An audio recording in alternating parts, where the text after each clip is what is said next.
yenge ankundizame yenge Matondo mbote na bino bandeko na ngai oya bino yeyo pfumutsako pfumumpa pfumwa longo pfumwa mbanza pfumumpa peti na ngai jikala baka pfumumpa. Alors na eko pesa kaka eyano ya mutuna oyo ndeko na ngai Kambulu Lumière pesa ki atuna biso mutuna moko soki lola ezalaka soki pe lifelo ezalaka bon na mukili oyo biloko etambulaka mibale soki lola ezalaka ngo bape lifelo ezalaka soki lifelo ezalaka ngo bape lola ezalaka. Alors na kobanda oloba boye nayebi ke fumutsa kuta mususu wa déranger nayebi na ngai mettons naza ko déranger elinko lobaki message nangezo koma. Alors soki mutazolo balikambu bolanda ka maloba te malobe bunga na mupepe. Alors faut landaka message oyo ezana kati ya maloba na bandeli mutu soka zolo balikambu mutu soka lobi likambu bolanda kaka maloba te batebele bakinanga lo yinge ya maloba lobi boya zongisi boye mais message clé oyo ezana kati ya maloba bato babosana na bango yo kuti baso kipete donc bandie ba yo kité parce que message ya mutu ezaka clé parce que na sima ya maloba nyo surtout ezaka na esprit ya mwe bana bato mususu ke mutu moko boye sans esprit donc parce que oyo nzoto ezana kaka enveloppe oyo elata esprit. Alors mutu fozaka na esprit so balobi liloba mutu azoloba message alors ko capiter kaka maloba te capiter nanu message amte ezaka clé po parce que maloba pumbwaka ebungi mais message etikalaka Matondo. Et pour ngai lola nalifelo ezalaka te pour ngai lola tolifelo lola nalifelo ezalaka te parce que lola nalifelo ezaka na kati ya Bible ezaka na kati ya Coran. Soki obimi na ba livre wana obimi na kati ya Coran oye libanda lola ezalaka te. Soki obimi na kati ya livre ya Bible obimi libanda nango lola lifelo ezate wana eza ba biloko ba komango na kati ya Bible donc po ba bangisa bato po ba pesa bino mwa malili mo bozo musate po parce que molimo na bino nde batya bino ke batya bino ko ndima moko boyeke na kati ya mokili kosuka ozo sala ali futi nango za na lola. Alors yozo vivre awa na lola ngo pana to komate lifelo na to komate ba esa bino ke bokendo vivre vie moko boye ale batu bakoma na kobanga wana lola na lifelo ezaka me pona nga lola na lifelo ezaka na ndeza na kati ya Bible na kati ya Coran lola existaka te. Na kopesa bino exemple mo pona nini ngana mona ka ke lola ezalaka te lifelo ezalaka te. Nzoto oyo banzoto na biso oyo esalami awa na se Nzambe alobaki na batu ke bo se multiplier donc bo botana alobaki na botama ya nzoto ya molimo te po molimo oyo eutaka pa na ye. Alors nyonso tu esalami awa na se epa ya Nzambe kokoma te. Alors nzoto na biso ekokoma te eloko monaka pasi ezaka nzoto eloko ezikaka ezaka nzoto. Est-ce que na tuna bino pe mutuna molimo zikaka molimo yoka pasi. Alors siko ba yebisi bino ke ote soko kufi ba kotia yo na okende na lieu de repos après soki Jésus soki nani soka zongi ale Nzambe ko sambi sabatu yoke na lola wana ke na lifelo donc nzoto oyo kotikala na sesiko eloko nini ke na lola eloko nini ke na lifelo molimo. Est-ce que molimo zika molimo mona apasi yemo ko sala molimo neti lelo molimo zika te mona apasi te donc molimo za molimo eko dusula na mire dusuli soki wape koti na sama bele parce que za molimo e yoka capacité ale so ba yesi bino ke molimo ke ndeko zika molimo ke ndeko fande sika moko boy pasi za te nini ezalaka te siko kwana Nzambe ko komine ko changer eloko ni boy sanzo eloko ni ko zika na lifelo molimo est-ce que molimo zika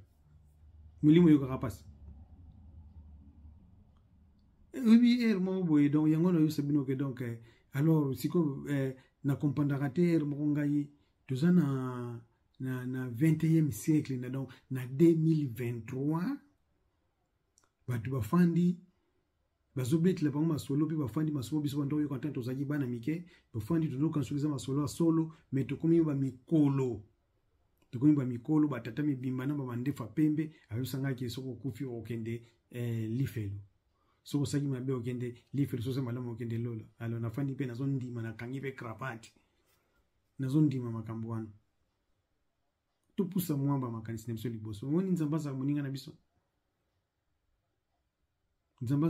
biso te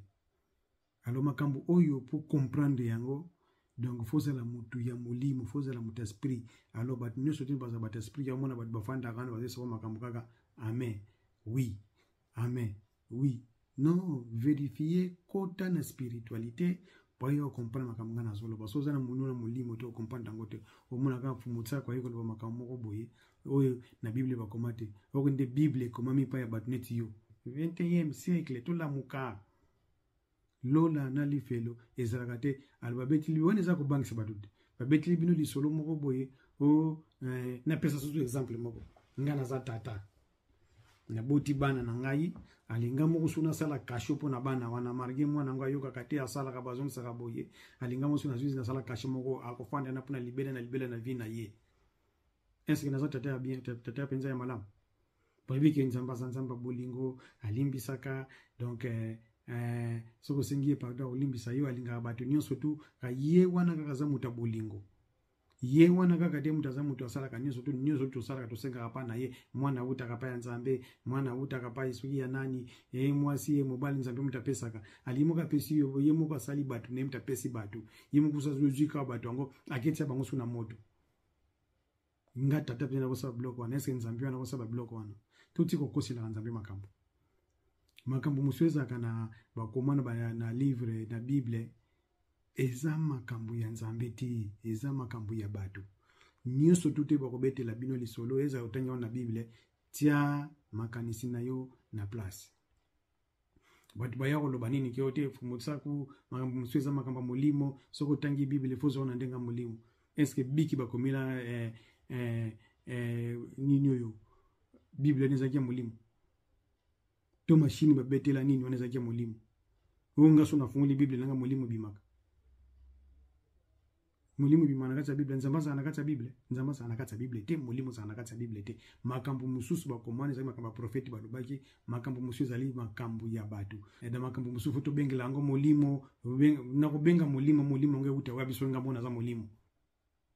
ngambona za molimo siko na kubenga molimo uta wapi po molimo ya utangela makambo komina musuni makambo molimo tika la molimo ya musuni tika ya musuni tika la musuni ale wewe wana kina zofungula bible obenga molimo ngona kubenga wewe uta wapi ngana benga molimo tingamona za esprit ngamona za molimo ngapfumutsa molimo c'est moi ngana posa teke ote molimo moko boy batikela batu molimo santo eyanga bo batikela nga molimo santo batikela ngo bino nga batikela ngeloti ngamona za nakana ko avaye jeja yana mukili molimo zalaka ava yana mukili molimo zelaka pa batu donc milimo wani longwa tingamo na za molimo na kobelela soki te soki Saint Esprit donc Saint Esprit na pesa oya ba mindele oya pesa molimo pona ndimite kombo chanjaka omon donc ngai pona nga lifelo ezate lola kutu pe ezalate eloko nini sala makasoki mutakufi oye komi makambo mususu na expliquer binango jour mususu so bolingo yekola makambo molimo pusana pini pe ko yoka sonite mbuta kaleva ko ndeto bana kikongo ko pusana na age elinko lo bate oyebi ko kende liboso lingo lo bate ko koma ko tanga bible linko lo bate ko yebi makambo nzambe ko comprendre bible linko lo bate ko yebi makambo molimo fo ba initier yo fo ba peliso mwinde ba fungulo opeli donc quand ça teka ka kiboka ni saka teke na bebisa ngai pasera te yaki balbaki na ngai ke soko na fuka mi na bondeli nzamba yaki ba prière na bino ayo kaka ba prière na bino te azape muninga na bino te nzamba yoka prière mutu moko te wana ma se oya monika a contradire ngai tout ça la ne débat nzamba yo ka prière ya mutu te na ko la biso pona ni nzamba yo ka prière ya mutu te ayo la sanga enu yo yo ka ko yo ko loba na place nganga na ko zwila yo vous comprendre makambo mususu nzamba lobango te totiko kosela kanzambe makambo nzamba za muninga na biso te ko olola olifelo nzambe mutu soki ya sali biso alinga kabiso azana bolingo na biso aza père na biso yimta alinga katoza la bien ali akesa ila suba tumoko lola akesa ila batu moko so olifelo ome boni boy totiko sakana na komba nzambe totiko sakana na komba nzambe donc lola lifelo ezali po babangisa bato lola pe lifelo ezala te ngam na lobi yango lola pe lifelo ezisaka te o alinga yiba please aya pananga po parce que makambo nga na yebi na église ba olakisa bino ngati po balingi bino botikala na molili ese soki te toza bata lumière bato ninyo yo biso za lokuta bozana molili o ba yebisa bino wana ezana makambo nzambe te bon soki ba yebisa bino ba histoire nzambe histoire kaka c'est bon mais spiritualité ba lakisa bino te po mutu aza spirituel mutu aza spirituel neti mfumutsa kuboye jamais so ba yebisa ke lode zakana ntima so singa lifele zakana ntima nzamba kuma makambo wana te nzambe pe aspira makambo wana te po déjà des mots inspiration déjà donc rien à voir na nzambe rien à voir na nzambe makambo musutu kosila nzambe te makambo molimo ba initier kango mutu soka ba esi bino kange banda ko bondela banda ko senga boy kende boy nzambe ki ba kosi yo oya ndima andimi o pa moni ki okanga maneka ko te na kan parce que bokoma ba na ko bande ni ba prisonnier ya système ya livre lola ezala te lifelo ezala te na lobia ki nzamba yo ka balo sambo na bino te lola o amoni ke andiminga te aluka débat na télévision Matondo c'est fumutsa ko ki parle nazolinga penza na longola mwa muke ba mo ebele ya ba mindele mais eza mwa difficile parce que tokoli nango mais tozo sala effort na maloba na biso makambu mingi ya ba mindele ezala te